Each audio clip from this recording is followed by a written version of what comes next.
Hi friends, welcome back to my channel. మీరు కనుక for the first time video చూస్తుంటే please like, share and subscribe.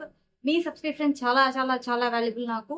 So ఇప్పుడు పాయింట్కి వచ్చేద్దాము. Second వీక్లో ఎవరు ఎలిమినేట్ అవ్వబోతున్నారు అనేది మనం డిస్కస్ చేసుకుందాము. నా పాయింట్ ఆఫ్ వ్యూ ఏంటి? First first first week Bebakka eliminate అవుతుంది అని చెప్పాను. సో అది జరిగింది. ఎందుకు ఎలిమినేట్ అవుతుంది కూడా చెప్పాను, అది జరిగింది. సెకండ్ వీక్లో ఎవరు ఎలిమినేట్ అవ్వబోతున్నారు అనేది కూడా చెప్తాము. డెఫినెట్లీ మనకు ఉన్న సోర్సెస్ బట్టి నేను ఇవన్నీ చెప్తున్నానండి. సెకండ్ వీక్ మనకు టాప్ మోస్ట్ 7 కంటెస్టెంట్స్ ఉన్నారు. నిఖిల్, విష్ణుప్రియ, ఆదిత్య ఓం గారు, Nikhil, Manikanta, as well as Sita and Prithvi. So వీళ్ళు 7 మెంబర్స్ ఉన్నారు. వీటిలో మన పృథ్వీకి చాలా తక్కువ ఓట్లు నమోదయ్యాయి, లైక్ 5% అండ్ 5%. థర్డ్ ప్లేస్ లో సీత ఉంది. ఈ 5% పృథ్వీ అండ్ ఆదిత్యలో ఎవరు ఎలిమినేట్ అయిపోతున్నారు అంటే, అకార్డింగ్ టు మై ప్రిడిక్షన్స్, ఈ వీక్ ఆదిత్య ఓం గారు వెళ్ళొచ్చు. చాలా మంది లేదు ఆదిత్య కాదు పృథ్వీ వెళ్తున్నాడు అని చెప్తున్నారు, కానీ నా ప్రిడిక్షన్స్ చాలా యూనిక్ గా ఉంటాయి. ఈ వారం మొత్తం మీరు ప్లే చూసుకుంటే ఆదిత్య ఓం గారు చాలా డల్ గా, ఏమీ ఆడకుండా, ఆడినా కానీ అంత యాక్టివ్ పార్టిసిపేషన్ చేయకుండా చాలా సింపుల్ గా అలా ఉన్నారు. సో అండ్ ఈవెన్ మీరు 4-5 డేస్ నుంచి ఆయన పర్ఫార్మెన్స్ చూసుకుంటే ఆయన ఎవరితో సరిగ్గా కలవడం లేదు. ఆఫ్టర్ నామినేషన్స్ ఎపిసోడ్ తర్వాత ఆయన సరిగ్గా ఎవరితో కలవడం లేదు, ఎవరితో మాట్లాడటం లేదు. అంటే స్క్రీన్ స్పేస్ ఎక్కువ ఇవ్వట్లేదు ఆయన. So definitely according to my understanding on the game, ఈసారి ఆదిత్య ఓం గారు ఎలిమినేట్ అయ్యే ఛాన్సెస్ 99.99 ఉంది. 1% పృథ్వీ ఎందుకు సేవ్ అవుతాడు అంటే, పృథ్వీ స్క్రీన్ స్పేస్ తీసుకుంటున్నాడు, అందరితో మాట్లాడుతున్నాడు, కలుస్తున్నాడు, అండ్ ఆటని ఆటలాగా ఆలోచిస్తున్నాడు, గొడవలు పడుతున్నాడు, అండ్ ఫిజికల్ టచ్ లో గట్టిగా ఆడుతున్నాడు. సో ఈసారి అతనికి సేవ్ చేసే ఛాన్సెస్, అతను సేవ్ అయ్యే ఛాన్సెస్ 99% ఉన్నాయి. అతను వెళ్ళిపోడు. సీత బాటమ్ 3లో ఇంకా సీత కూడా ఉంది. సీత ఎందుకు సేవ్ అవ్వచ్చు ఈసారి అంటే, ఆమె కొంచెం మాట్లాడిన కొన్ని మాటలు, డైలాగులు డెఫినెట్లీ ఇంపాక్ట్ పడుతుంది. ఏంటి అంటే, మీరందరూ రైట్ రైట్ రైట్ అని అని అని అని నాకు అది రైట్ కాకపోతే నేను డెఫినెట్లీ నుంచుంటాను, నాకు అది రైట్ కాదు. అండ్ నా రాజు బాగోలేకపోతే నేను definitely behalf of that king నేను మాట్లాడతాను. సో నేను అలాంటి పాయింట్ ఆఫ్ వ్యూ మాట్లాడతాను, నేను అలాంటి అమ్మాయిని అని కొంచెం గట్టిగా మాట్లాడము. అండ్ ఆట కూడా చాలా బాగా ఆడుతుంది. అంటే ఫిజికల్ టాస్క్ లో కూడా తను పరిగెత్తడం, ఇవన్నీ తీసుకురావడం అనేది according to my point of view definitely ఆమె ఉంటుంది. సో శేఖర్ భాషా గారు 4th ప్లేస్ లో ఉన్నారు. బాటమ్ నుంచి 4th ప్లేస్ లో శేఖర్ భాషా గారు ఎందుకు సేవ్ అవుతారు అంటే, శేఖర్ భాషా గారు కుళ్ళు జోకులు వేసినా కానీ, జనాలకు రిటేషన్ తెప్పించినా కానీ, అతను కన్నింగ్ గా ఆడలేదు. కన్నింగ్ గా గేమ్ లో ఆడాలి, కాదనడం లేదు. కానీ అతను ఎక్కడ ఓకే ఇది పాపం అంటే ఇది పాపం, అరే అలా చేయకూడదే, అలా అలా చేయడం రాంగ్ అని మాట్లాడే విధానం బట్టి ఆయన క్యారెక్టర్ ఏదో తెలిసిపోతుంది. మనం మాట్లాడే మాటను బట్టే మన క్యారెక్టర్ ని జడ్జి చేస్తారు society.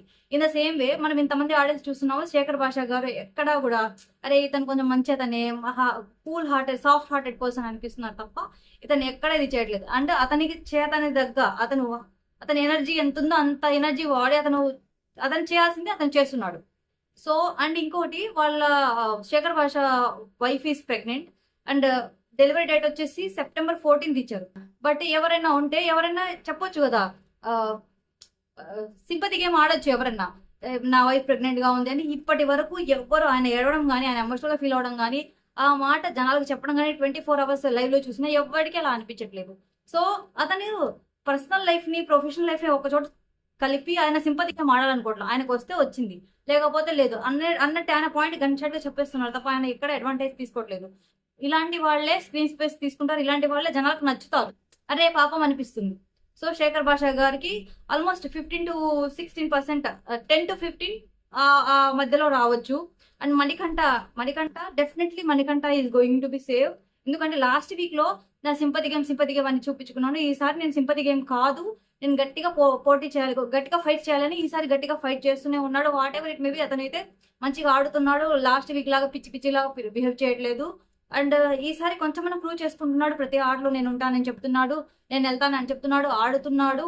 And one of the issues లో యష్మి రాంగ్ తెస్తే 250 grams మరమరాలు ఎవ్వరు తయారు అని చెప్పడం, డిఫెండ్ చేసుకోవడం, నేను నాగార్జున గారితో మాట్లాడతానని చెప్పడం, ఇవన్నీ డెఫినెట్లీ అతనికి కొంచెం ఇంట్రెస్ట్ గా ఉంది అని చూపిస్తుంది. సో 1-2లో విష్ణుప్రియ అండ్ నిఖిల్ ఉన్నారు. ఈ వీక్ అయితే నిఖిల్ 0 అండి. బట్ 0 అయిన వాడు ఎలాగా సేవ్ అవుతాడని చెప్పే పాయింట్ చెప్తాను వినండి. ముందు 1 or 2 days లో నిఖిల్ బాగా ఆడాడు, అంతా ఒక ఒక లీడ్ లాగా అంతా తీసుకుని నేనే నా మాటే చేస్తానని అన్నాడు. బట్ తర్వాత అతను మణికంఠని చెప్పే విధానము, అతను కూల్ అవ్వడము, నేను ఇలా చేయను, అలా చేయను, నా క్యారెక్టర్ ఇది కాదు, బిగ్ బాస్ కోసం నేను మార్చుకోలేను, అది ఇది అని చెప్పి అతను డల్ అయిపోతున్నాడు. దాని తర్వాత Sonia and Manikanta Sonia and Nikhil love అలా కొంచెం స్టార్ట్ అవ్వడము, మళ్ళీ వాళ్ళిద్దరు నిన్న ఎపిసోడ్లో అయితే మొత్తం హగ్గులే, మొత్తం ప్రతి ఒక్కళ్ళు హగ్ చేసుకోవడం, ప్రతి ఒక్కళ్ళు ఇది నా ఫ్యామిలీ, ఇది ఏది అని చెప్పడం, అంతే తప్ప అది బిగ్ బాస్ హౌస్ గేమే. ఫ్యామిలీ ఉంటే బయటకు వెళ్ళి రిలేషన్స్ పెట్టుకోవాలి కానీ ఇక్కడ పెట్టుకోవడానికి లేదు. అతను 0 టాస్క్ కూడా గట్టిగా ఆడలేదు. సో అతను యాజ్ ఆఫ్ నో గురువారం వెడ్నెస్డే ఎపిసోడ్ ని బట్టి నేను చెప్తున్నాను, అతనైతే 0. బట్ ఎలా సేవ్ అవుతాడంటే అతనికి బయట ఉన్న ఆడియన్స్ పోల్, బయట ఉన్న ఆడియన్స్ బేస్, బయట అతను చాలా షోస్ చేశాడు, చాలా సీరియల్స్ చేశాడు. సో ఆ serial bases and even Kannada industry fans ఉంటారు అతనికి. సో వాళ్ళందరూ కలిపి డెఫినెట్లీ అతనికి ఓట్లు వేసే ఛాన్సెస్ ఉంది. అండ్ ఇక్కడ విష్ణుప్రియకి మనకి అందరికి తెలిసిందే, షీఈ్ ఆల్సో చాలా షోలు చేసింది, చాలా ఆమె కూడా చాలా రెప్యుటేషన్ ఉంది, బయట ఇన్స్టాలో ఫాలోవర్స్ ఉన్నారు, వాళ్ళందరూ డెఫినెట్లీ ఇక్కడ ఓట్లు చేస్తారు. ఇక్కడ ఫైట్ ఎవరికి అంటే ఒకటి విష్ణుప్రియ అండ్ నిఖిల్ కే, వీళ్ళిద్దరికే ఫైట్ జరుగుతుంది. కొంచెం అతనికి 27, 28 వస్తే ఈమెకు 26, 27 వరకు రావడం, జస్ట్ కొన్ని ఓట్స్ డిఫరెన్స్ అంతే, ఎక్కువ కాదు. సో డెఫినెట్లీ వీళ్ళిద్దరు ఫస్ట్ టాప్ 2లో ఉన్నారు ఈసారి. అండ్ వీళ్ళిద్దరిలో ఇప్పటి వరకు అయితే వీళ్ళిద్దరు వెళ్ళే ఛాన్స్ లేదు. బట్ ఇంకా డౌన్ గా ఉంది. నెక్స్ట్ వీక్ నుంచి నిఖిల్ గేమ్ కొంచెం ఇంపాక్ట్ అవ్వచ్చు అండి. అతను ఆడే విధానాన్ని బట్టి ఆడియన్స్ డిసైడ్ చేస్తారు. బట్ అతనికన్నా తక్కువ పర్ఫార్మెన్స్ చేసే వాళ్ళనే కదా తీసేది. సో డెఫినెట్లీ ఈసారి Aditya Omkar is going to be eliminated. And ఇంకా ఎవరున్నారు మనది, నిఖిల్, మణికంఠ, సీత, నైనిక. ఎస్ అండి, నేను మర్చిపోయాను, నైనిక కూడా 8 to 9% ఆఫ్ ఓట్స్ నమోదవుతున్నాయి. నైనిక ఎందుకు వెళ్ళదు ఈ వీక్ అంటే ఆమె ఆడుతూనే ఉంది, ఆమె టీంని ఆమె కొంచెం సేవ్ చేసుకుంటుంది, గట్టిగానే ఆడుతుంది. అండ్ ఆడవాళ్ళలో ఫిజికల్ గా ఫిట్ గా ఉన్న వాళ్ళల్లో Nainika also one of the top contestants. మాట్లాడుతుంది, పోట్లాడుతుంది, స్క్రీన్ స్పేస్ సంపాదించుకుంటుంది. సో డెఫినెట్లీ ఏమైతే పోదు. సో నేనైతే ప్రస్తుతానికి నా క్యాలిక్యులేషన్స్ బట్టి నేనైతే క్లియర్ గానే ఇచ్చాను. సో ఈ వారం డెఫినెట్లీ పోయేది ఆదిత్య ఓంగార్. చూద్దాం మన రివ్యూస్ ఎంతవరకు రీచ్ అవుతాయో చూద్దామండి. డెఫినెట్లీ వీడియో మొత్తం చూడండి. మీ కామెంట్స్ నాకు చాలా వాల్యుబుల్. నా ఆడియన్స్ లో దగ్గర మాక్సిమం అమ్మాయిలు ఉన్నారు. నా ఆడియన్స్ లో అమ్మాయిలే చాలా ఉన్నారండి. సో నేను కొన్ని ఇష్యూస్ ఫేస్ చేశాను, ఒక ఉమెన్ లాగా చాలా ఇష్యూస్ ఫేస్ చేశాను, ఒక గర్ల్ లాగా చాలా ఇష్యూస్ ఫేస్ చేశాను. ఎస్పెషల్లీ పీరియడ్స్ ఇష్యూస్, ఈజీగా వెయిట్ గెయిన్ అవ్వడం, అవన్నీ నేను ఫేస్ చేశాను. అలాంటి ఇష్యూస్ నుంచి నేను ఎలా బయటపడ్డాను, నా లైఫ్ స్టైల్ చేంజెస్ ఏంటి అనేవి ఇవి అమ్మాయిలకు చాలా ఇంపార్టెంట్. మీరందరూ నాకున్న గర్ల్స్ ఫ్యాన్ బేస్ ని బట్టి నేను అదొక ప్లేలిస్ట్ క్రియేట్ చేస్తాను. మనం ఎందుకు పీరియడ్స్ కొంచెం అటు ఇటు వస్తాయి, మనం ఎలాగా లైఫ్ స్టైల్ ని మార్చుకోవచ్చు అని. సెకండ్, అబ్బాయిలు కూడా చూస్తున్నారు, ఇఫ్ వాళ్ళు 24 to 25 ఆ ఏజ్ లో ఉంటే వాళ్ళ కోసం సాఫ్ట్వేర్ గురించి ఏమేమి కోసం నేర్చుకోవాలి ఒక ప్లేలిస్ట్ క్రియేట్ చేస్తాను. ఇప్పుడున్న రెసిడెంట్ టైంలో జాబ్ కొట్టొచ్చా లేదా, నా కాన్సెప్ట్ లో జాబ్ ఎలా వచ్చింది, అవన్నీ నేను చేస్తాను. ఈ ఛానల్ రీచ్ అవ్వాలి, ఈ ఛానల్ కొంచెం వైడ్ గా రీచ్ అయితే నేను చాలా మందికి హెల్ప్ చేయగలను. నేను వీడియోస్ పోస్ట్ చేస్తే అది చాలా రీచ్ అయితే వాళ్ళకి కొంచెం ప్రాఫిట్ వస్తే నా ఛానల్ ద్వారా కూడా జాబ్ వచ్చింది, నా ఛానల్ ద్వారా ఒక అమ్మాయికి హెల్త్ ఇష్యూస్ పోయాయి, పీరియడ్స్ కరెక్ట్ గా వస్తున్నాయి, ఇవన్నీ PCOD ఇష్యూస్ తగ్గాయి అంటే I will be very happy person. So subscribe, నేను చేయగలిగింది నేను చేస్తున్నాను. సబ్స్క్రైబ్ చేసి ఈ ఛానల్ గ్రో చేయడం అనేది మీ బాధ్యత. నేను చేయాల్సింది ఏంటి, నేను వీడియో చేయడం, పోస్ట్ చేయడం. ఆఫ్టర్ దట్ అంతా మీ ఇష్టమే. నేనైతే చాలా హ్యాపీగా ఉన్నాను. మీరందరూ సబ్స్క్రైబ్ చేసుకుంటారని నాకు తెలుసు.